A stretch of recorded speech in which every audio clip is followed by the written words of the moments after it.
Welcome, everyone, to the deep dive. Today, we're plunging headfirst into a skill that is, well, it's absolutely critical for real-life fluency. And it's one that, maybe surprisingly, often makes even pretty advanced English learners feel a little bit nervous. We're talking about mastering the art of ordering food and dining out in English-speaking countries. Okay, let's unpack this, because honestly, it's so much more than just knowing the right words, isn't it? It's about navigating a really universal social experience with genuine confidence. That's exactly it. That's precisely our mission for this deep dive today. We really want to equip you, our listener, with that unwavering confidence and, crucially, the most natural, the most authentic phrases you'll need for a truly seamless and actually enjoyable dining experience. Think of it as your shortcut to feeling completely at ease in those situations. Whether you find yourself in say, a really bustling, high-energy restaurant, or maybe a cozy, quiet cafe, or even just, picking up a quick takeout order. This deep dive is, well, we've meticulously designed it to cover every single aspect. We're trying to be thorough. We'll be moving from the very foundational elements, like truly understanding the nuances of reading a menu. Right, which can be harder than it looks. Definitely. All the way to navigating those sometimes surprisingly subtle, often overlooked little conversations you'll inevitably have with the waitstaff. Our goal here is to make sure that by the end of this, you'll have had not just one, but maybe a series of aha moments. Yeah. For all those common scenarios that might currently feel a bit daunting, maybe overwhelming, we're really talking about unlocking the sort of hidden logic behind dining etiquette in English. I hear it all the time, the anxiety people feel. It's absolutely real. It's that specific moment, maybe you're staring at a menu item and the description just doesn't quite click. Or you freeze up because you're just unsure of the most polite, the most natural way to ask for something. Maybe you want a small change, a modification, Right. or even just that lingering fear, that little voice saying, am I going to make a mistake? Am I going to do something culturally weird? It just hangs over you, and it can completely overshadow the enjoyment of what should be a lovely meal. It really can. But we're here to tell you, without a doubt, by the end of this deep dive, you are going to feel so much more prepared, so much more in control. You'll be ready to really savor not just the food, but the whole experience. Indeed. By the time we're finished today, you'll gain practical, actionable knowledge. You'll know how to order food not just correctly, but, well, truly like a native speaker. With that sort of effortless ease that makes you feel like you actually belong there. That's the goal. You'll learn how to confidently inquire about various menu items, whether it's understanding the exact ingredients, maybe the preparation methods, or even just how big the portion is. Yeah, portion size is a big one. It is. And critically, you'll be prepared to comprehend what your server is asking you. Yeah. No more blank stares or those awkward silences. Right. And perhaps most importantly, you'll walk away with a really comprehensive toolkit of useful phrases. Phrases ready for all sorts of diverse restaurant situations, from, super casual eateries right through to more formal settings. So this raises an important question. How can we transform what often feels like a high-stakes, kind of daunting experience? Yeah, definitely feels high stakes sometimes. Into one of just pure confidence, maybe genuine connection, and ultimately unadulterated enjoyment. Let's truly dive deep into this. Okay, let's do it. The dining out journey. 1. Arrival and initial interactions. Setting the stage. Right, let's begin right at the very start. The genesis of your culinary adventure, you could say. That precise moment you first step foot into a restaurant. You've just walked in, maybe you're looking around, scanning the room for a host or a hostess. And before you even really have a chance to think about the menu, someone, usually that host, is going to greet you. Almost immediately. Exactly. And they'll likely ask you one of a few pretty standard foundational questions. They might be very direct, just, hi, how many people? Straightforward. Yep. Or, quite often, they'll make a little assumption based on who they see walking in. Maybe they'll say table for 2, which, okay, it's a question, but it implies they think there are 2 of you. And it invites you to either confirm or, gently correct them. Right. I've definitely been in situations where I've arrived first, my friends are still parking or something. And that initial question, how many, or table for, it can feel a bit like a pop quiz if you're not quite ready for it. That's a fantastic point, because this interaction right here, this is your very first opportunity to set the tone, to establish a polite, confident, and smooth feel for the whole meal, really.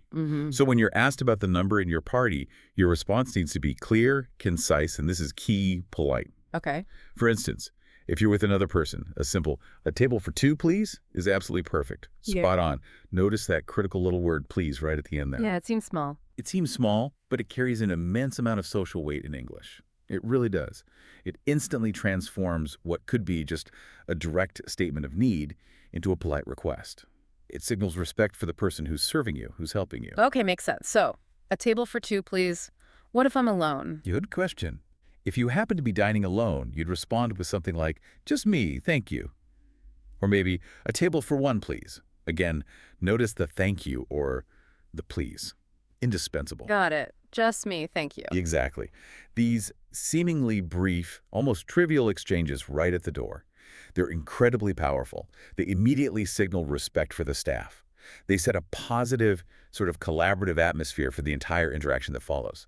And being direct and polite here helps the staff quickly understand what you need so they can seat you efficiently, which, trust me, they genuinely appreciate when they're busy. Yeah, you want to make their job easier too. Precisely.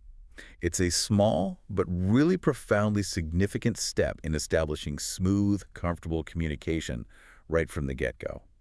Now, let's think about a couple of other scenarios that often pop up right at arrival. Okay, like what? Well, what if you have a reservation? That's pretty common. The host might ask, do you have a reservation? Or maybe, under what name is the reservation? Right. Your confident response would be something like, yes, we have a reservation under Smith, using your last name. Or maybe even more precise, yes, it's for Smith for 4 people at 7 p.m. Being specific helps. Absolutely. Precision is key there. Saves them time searching.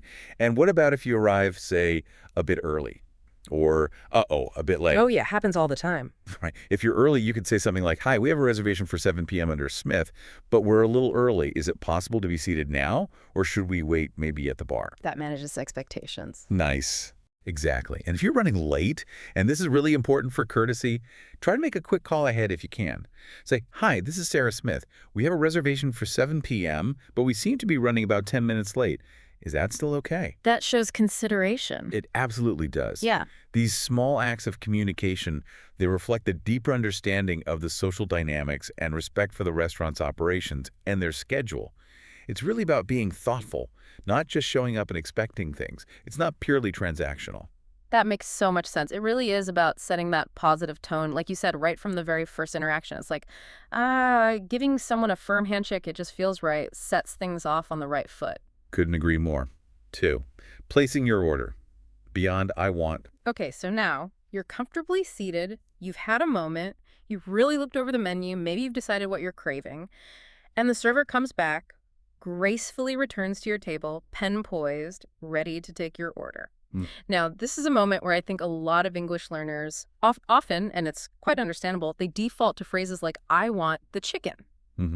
Very common. And look, grammatically, it's perfectly understandable, right? Everyone knows what you mean. But in an English-speaking service context, it can sound quite direct, almost like a demand or maybe even a little bit childlike. It can, yeah. It lacks a certain finesse. Exactly. It lacks those subtle social lubricants that, native speakers tend to use almost instinctively. So let's really unpack some more natural, more polite, and frankly, universally accepted alternatives. These are the phrases that will make you sound not just correct, but actually completely fluent and at ease. We're talking about those absolute gems like, I'll have the chicken sandwich, please, simple. Or maybe, can I get a large coffee? Or perhaps, I'd like the pasta with tomato sauce. These are your absolute go-to phrases, your power words for ordering. Let's really break down why these phrases are so incredibly effective, why they sound so natural. Because each one carries its own subtle nuance, performs a specific social function. Okay. First off, I'll have. Now, this is just a contraction of I will have, right? Okay. And it is exceptionally common. You'll hear this across a huge spectrum of dining settings, from the most casual little cafes right up to quite upscale formal restaurants. Right. Very versatile. Very versatile. It functions essentially as a statement of a decision you've just made. And it frames your choice as a polite request for that item to be brought to you. Crucially, it's not a command. It's more like a declaration of your intent that then invites the server to fulfill that intent. Okay. Declaration of intent. I like that. Yeah. So, for example, you might confidently say, I'll have the chef's special of the day, please. Yeah. Or I'll have a glass of the house red wine to start. Or even, when the dessert menu arrives. And for dessert, I think I'll have the chocolate lava cake. Yeah, lava cake. Right. It subtly communicates confidence in your choice without ever sounding demanding. And it's just universally understood as the standard, respectful way to place an order. It conveys you've made your selection, you're ready. Got it. Okay. Very useful. What about the next one? Can I get? Okay, can I get? This phrase is generally seen as a slightly more informal option. But I want to stress, it is universally accepted and still incredibly polite. You hear it all the time. It's particularly common in more casual settings. Think coffee shops, bustling delis, friendly neighborhood diners. Okay, so maybe not for a super fancy place. You could use it, but I'll have or I'd like might feel a touch more appropriate in a very formal setting. But can I get is rarely wrong. The structure is interesting. It's an indirect request. It's almost like you're asking for permission to receive the item. Like, is it possible for me to get? Exactly. Yeah. Which inherently softens any perception of it being a command. You'll hear this constantly for drinks or quick bites. Can I get a refill on my water, please? Or can I get a quick BLT sandwich to go? It's very conversational, it's friendly, and it just blends seamlessly into everyday interactions. Okay, cool. Casual, friendly, polite. And the last one, I'd like. Right. I'd like, which of course is short for I would like. Yeah. This one is perhaps a slightly more formal option than can I get? Yet it's equally polite. It distinctly emphasizes your desire or your preference for something. Okay, so it highlights the wanting part, but politely. Precisely. It's incredibly versatile, just like I'll have, really. Suitable for almost any dining situation. You could use it at a fast food counter if you're being especially polite, or certainly in a fine dining establishment. For instance, I'd like the pan-seared salmon with asparagus and roasted potatoes, please. It sounds quite elegant, doesn't it? It does. It sounds considered. It does. It conveys a thoughtful choice. It shows you've maybe put some thought into it. It's a very safe, very elegant, and always polite option to use if you're ever unsure which phrase fits best, or if you just want to err on the side of slightly more formality. Great. So we have I'll have, can I get, and I'd like. Well, Much better than the bluntness of I want. Now let's explicitly compare these more nuanced phrases to I want. Imagine, like you said earlier about the boutique, walking into a high-end shop and saying to the sales associate, I want that dress. Yeah, feels wrong. Abrupt. It sounds abrupt, doesn't it? Yeah. It implies a certain level of maybe entitlement, almost like you're stating a demand rather than engaging in a polite transaction. In a service context, using I want can definitely sound demanding, maybe impolite, or, as we mentioned, even a bit childlike, as if you haven't quite grasped the subtle social expectations of a polite interaction with someone who's providing you a service. Right. It's about the perception. The perception is immensely significant. Choosing I'll have, can I get, or I'd like makes a substantial difference in how you are perceived by the staff. It truly does. It's like the fundamental difference between a child saying, give me a cookie, versus may I please have a cookie. Totally different vibe. Completely. One is a direct imperative, a command. The other is a polite request that acknowledges the other person's role in actually fulfilling it. Using these more nuanced phrases signals that you understand and respect the social etiquette of dining. And that fosters a much more positive interaction from the start. That analogy really makes it crystal clear. It's not just about the words themselves. It's about the whole implied social contract, isn't it? Okay, so beyond just picking my main dish, what if I want to say, ask about the daily special? Or maybe get a recommendation. I sometimes hesitate because I don't want to sound like I haven't even looked at the menu. Oh, that's an excellent question. And it's a very common and usually very welcomed interaction. Don't worry about that. Asking about specials or asking for recommendations is actually a perfect opportunity to use these phrases and engage more dynamically with your server. Okay, good. To inquire about specials, you could simply ask, do you have any specials today? Or maybe, what are today's specials? Very straightforward.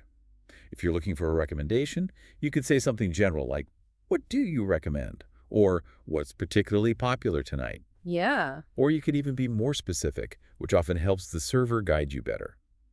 I'm looking for something fairly light. What would you recommend in that category? Oh, I like that. Being specific. Yeah, it shows you've thought about your preferences, but you're still open to their expert guidance. Yeah.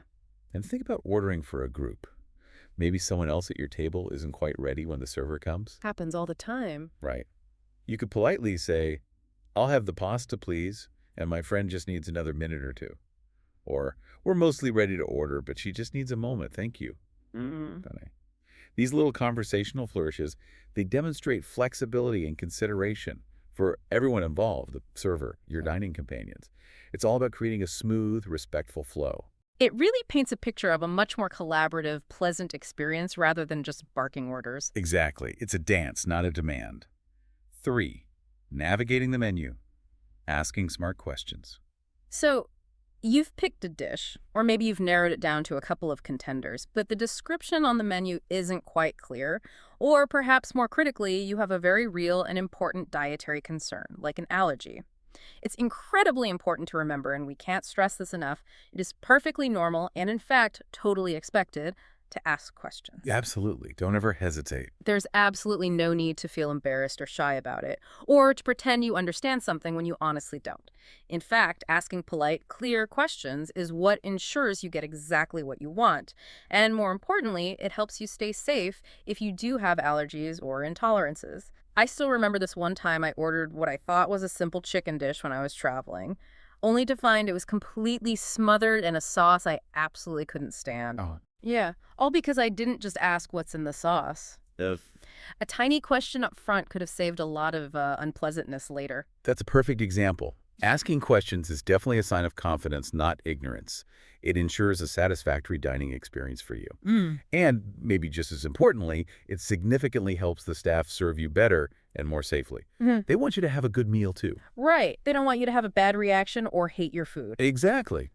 So let's delve into some specific phrases for clarifying menu items and addressing various dietary needs. Okay, let's break it down. First, for just clarifying dish contents. If the name of a dish isn't immediately transparent, maybe it's a fancy name or something unfamiliar, or you simply want more detail about its main components or how it's prepared, you can use direct but still polite queries. For example, what's in the chicken Alfredo? A classic. Yeah. This invites a brief, usually to-the-point description of the key ingredients. They'll likely mention the type of pasta, the creamy sauce, maybe chicken, perhaps mushrooms or peas if they're in there. It's a very common and efficient way to gather that basic information. Okay, what's in the person? Or if the dish name gives you absolutely no clues at all, chef's whimsy or something. Aha, yeah, those creative names. Exactly. You could use a broader question like, can you tell me a little bit more about this dish? Or can you tell me what's in this dish? This encourages the server to provide a more detailed explanation.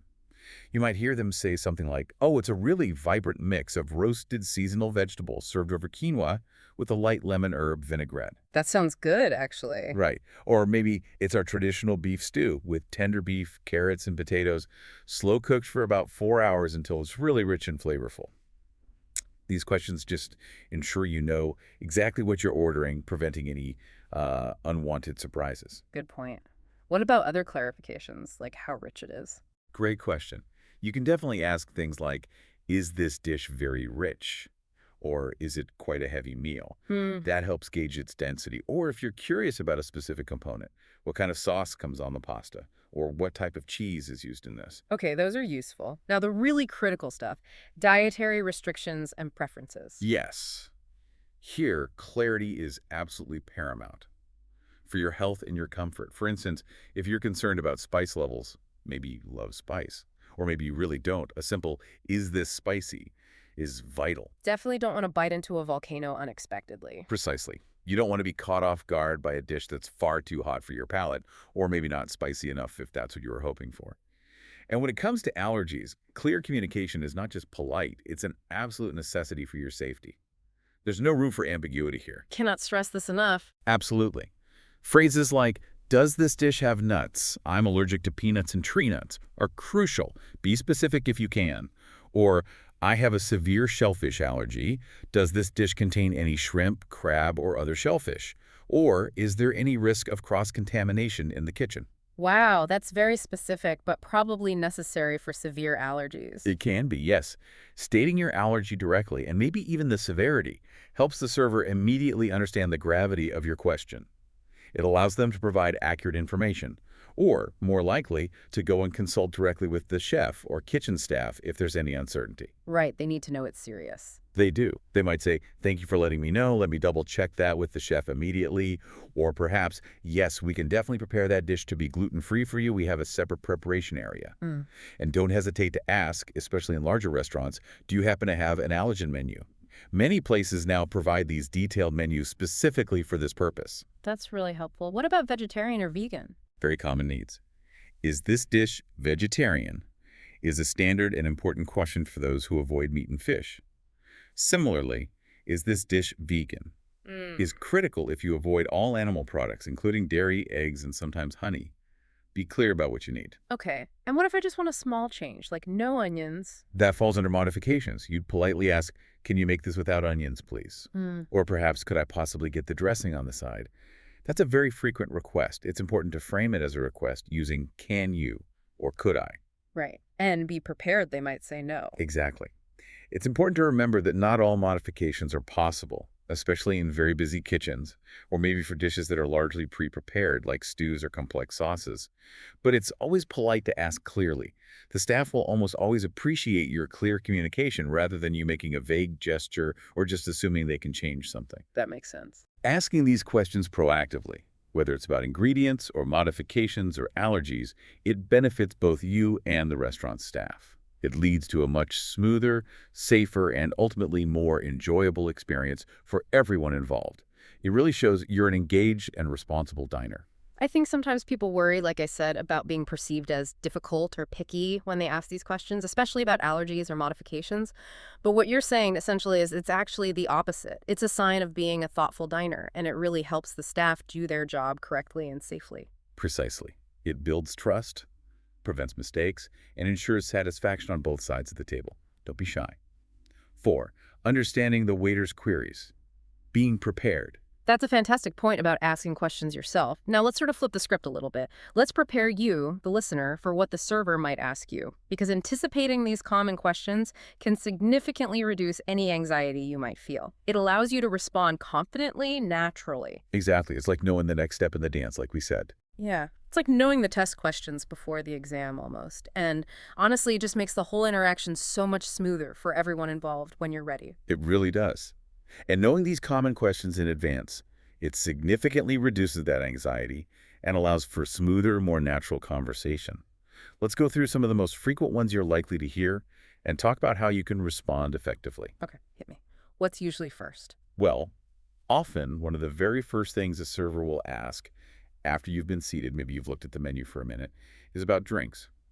They might approach and say, would you like something to drink? Or, can I get you something to start with while you look at the menu? Right. Standard opener. Yep. Your answer can be pretty concise here. Yes, I'll have a still water, please, or just a sparkling water for me, thank you.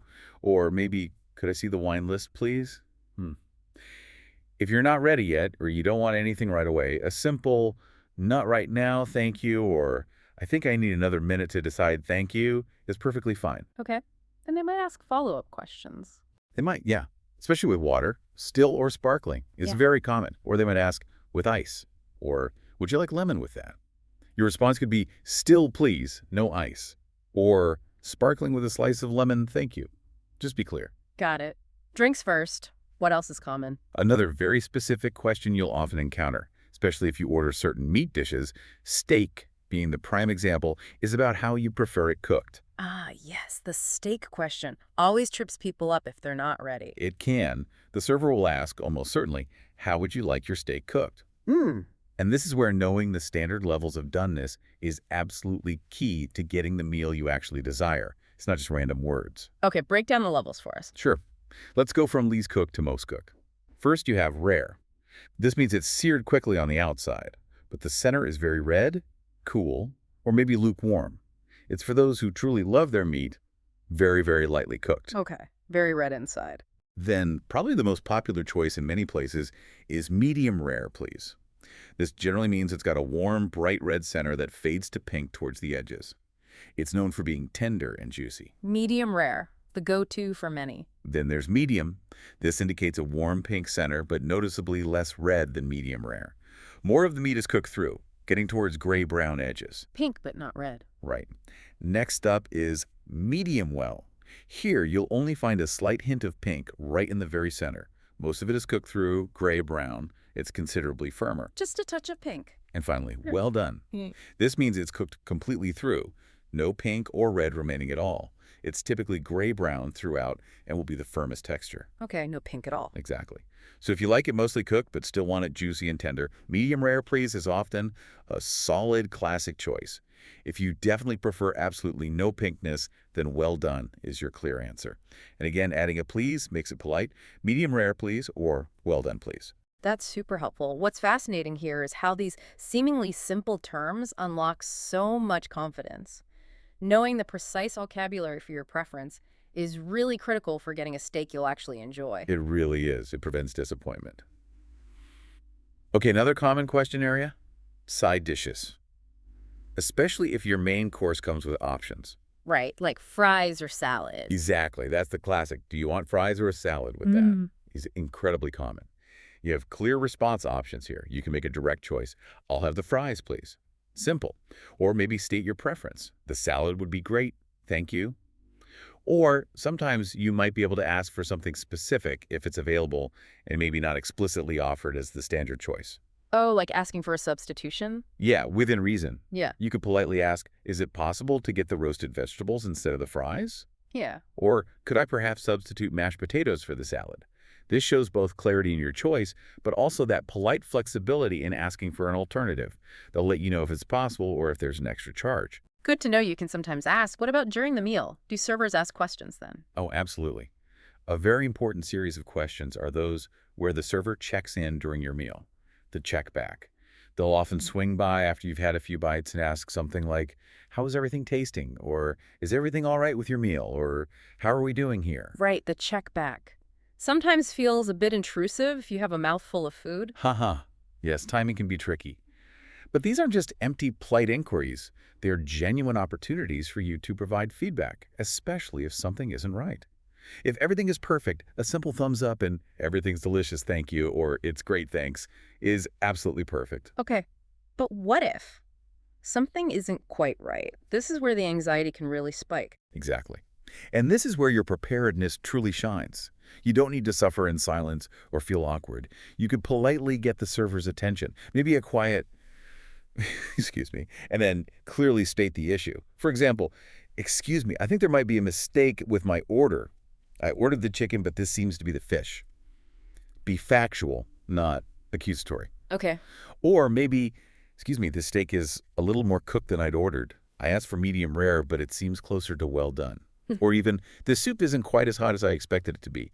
Could it possibly be warmed up a little? So the key is polite, clear, and specific about the actual issue. Avoid blaming. Precisely. Could this be warmed up is much better than this is cold.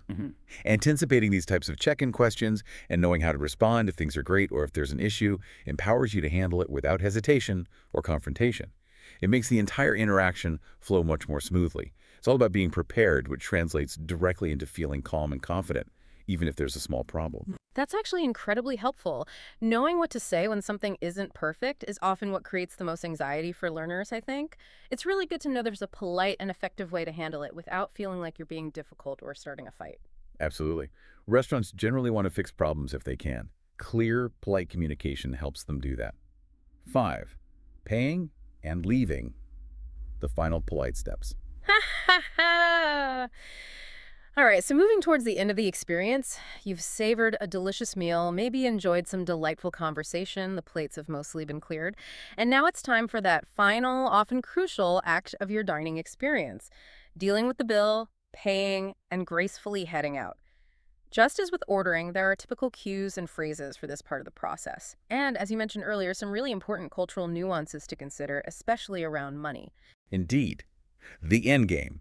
The waiter will often signal that the meal seems to be concluding, or they'll inquire if you're ready for the check or bill. They might approach your table and ask, would you like the check? Or anything else for you this evening? Or maybe, are you all set for the bill? Those are the signals. Those are your cues that it's now the appropriate time to either ask for the bill or confirm that you're finished ordering things. Your response should be just as direct and polite as always. You can simply say, can I get the check, please?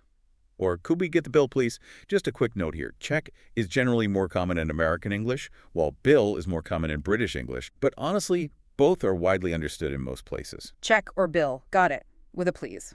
Always with a please. Or if they ask anything else and you're finished, you can respond, no, that's all. Thank you. Just a check, please. Again, the please and thank you are absolutely crucial here. They gracefully wrap up the service interaction on a positive note. It shows appreciation for the entire experience, not just the food. Okay. Request the check politely is now the big one.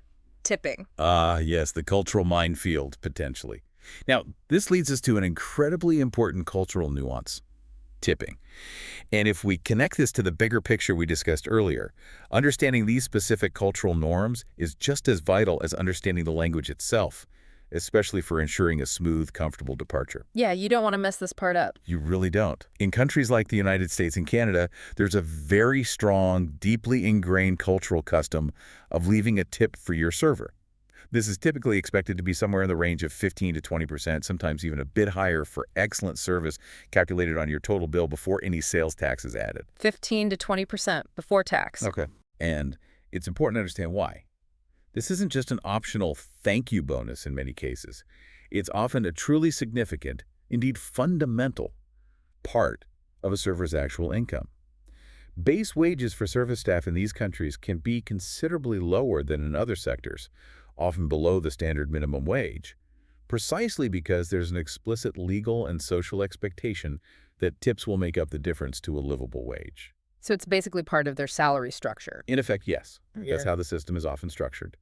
Therefore, not leaving a tip, or leaving a very small one, say under 10–15%, might be interpreted not just as dissatisfaction, but potentially as a sign that you were extremely unhappy with the service, or perhaps simply a lack of understanding of this crucial local custom. It can feel quite significant to the server. Okay, so it's really expected in the US and Canada, but not everywhere. Definitely not everywhere. This custom is absolutely not universal. And this is where travelers need to be aware. For instance, if you travel to countries like Japan, tipping is generally not common at all. In some situations, attempting to leave a tip can even be considered impolite or confusing. Really? Impolite? Yes, because the cultural view is often that excellent service is simply part of the expected standard. It's included in the price of the meal, and staff are paid a full wage accordingly.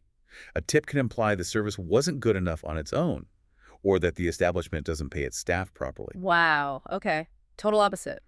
Total opposite. Similarly, in many European countries, things vary. Sometimes a service charge, servizio in Italy, service comprise in France, is already automatically included in the bill. You'll see it listed as a line item. If service isn't included, people might simply round up the bill amount to the nearest convenient figure as a small gesture of appreciation, rather than calculating a strict 15–20% percentage-based tip like in North America. So round up or check if service is included. Exactly. Therefore, the absolute key takeaway here is, it's incredibly important to do a little bit of research on the local tipping customs before you travel to any new country. Okay. A quick search online usually clarifies it. This small bit of pre-trip knowledge helps you avoid cultural misunderstandings, potential awkwardness, or unintentionally offending someone. It ensures that your final interaction at the restaurant is as smooth and respectful as the rest of your dining experience has hopefully been. It's really about respecting the local economy and the social contract in that place. That's such a vital distinction. I can just imagine how uncomfortable it would be to unintentionally offend someone, either by tipping too much or too little, just by not knowing the local etiquette.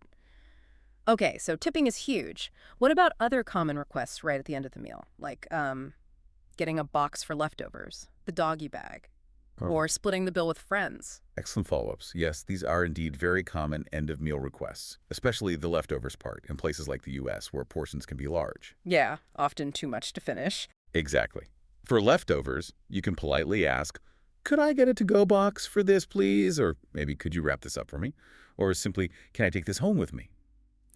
The term doggy bag is still understood, certainly by older generations, but to-go box or takeout container is probably more common and maybe slightly more neutral now. Okay, to-go box. Sounds good. And splitting the bill. Always potentially awkward with friends. It can be, but servers are usually very accustomed to it. If you want separate bills for each person or couple, the easiest time to ask is often when you first order. But you can still ask at the end. You can say, "Could we possibly get separate checks, please?" Or, if you just want the total divided equally, "Could you split the bill evenly between the four of us?" Sometimes people have different amounts. You might say, "Could you put my meal and drink on this credit card and her meal and drink on that one?" They might need you to point out which items belong to whom. So just be clear about how you want it divided. Clarity is key. The staff are usually very proficient at handling these requests, so don't hesitate to ask clearly and politely. Perfect. And then just as you're leaving, any final words? Always nice to offer a final polite remark. As you're getting up or heading out, a simple "thank you very much, the meal was lovely," or "everything was delicious, thank you for the great service," is a wonderful way to express appreciation. It leaves a positive, lasting impression, acknowledges their hard work. It's just a small, courteous gesture that goes a long way. Nice touch. Ends things on a high note. 6. Beyond words. Politeness and small talk. That point about cultural differences, especially tipping, is so crucial. And it really underscores a broader theme, doesn't it? That in English-speaking cultures, particularly in service interactions like dining, it's not merely about the specific words you choose to say. It's also profoundly about the manner in which you say them, your tone, and maybe your willingness to engage just a little bit beyond the purely transactional level. Yes, absolutely. You've hit on something really key there. Being polite, being friendly, being approachable, it truly makes a monumental difference in the overall quality of your dining experience and also in how you're perceived by the staff and maybe even other diners. It's about sort of becoming a cultural insider in a small way. Couldn't agree more. And let's start with the basics again. The profound impact of those simple courtesies like please and thank you. We've mentioned them throughout, but they deserve another highlight. They really do. These aren't just polite little additions you sprinkle onto your sentences occasionally. In most English-speaking contexts, they are expected. They are integral to nearly every service interaction. Think of them as the essential social lubricants that make interactions run smoothly and pleasantly. Social lubricants, I like that. Yeah. For example, when you're ordering, we discussed how "I'll have a latte, please" sounds so much softer and more respectful than just barking, "I'll have a latte." That little word "please" subtly transforms what could potentially be perceived as a demand into a polite request. It acknowledges the service being provided to you. Right. It shows you're asking, not telling. Exactly. And when receiving something, your food, your drink, your change, a warm "thanks so much" or "thank you, I really appreciate it," is customary. It genuinely shows gratitude. These small phrases, used consistently, transform what could be a purely functional transactional exchange into a much more pleasant human interaction.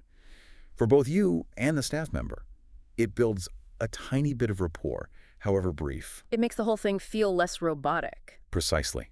Now, beyond these core courtesies, there's also that pervasive and sometimes maybe misunderstood practice of small talk. This is particularly prevalent in North American and British cultures, though perhaps expressed slightly differently. Ah, yes. Small talk. The weather. How's your day? Exactly. Your waiter might approach your table, maybe while pouring water or checking on you, and genuinely ask, "How's your day going so far?" Or during the meal, as we mentioned, "How's everything tasting tonight?" Or "Are you enjoying your meal?" Now, it's absolutely important to understand the function of these questions. Okay. What is the function? Generally, they are not intended as deep, probing inquiries into your personal life. They're not usually asking for a detailed, critical review of the meal at that exact moment either. They function primarily as conversational pleasantries. They're designed to create a friendly, comfortable, and welcoming atmosphere. So it's about creating a vibe. Pretty much. They are part of the social glue, you could say, that makes the dining experience feel more enjoyable, less stiff, maybe more authentically human.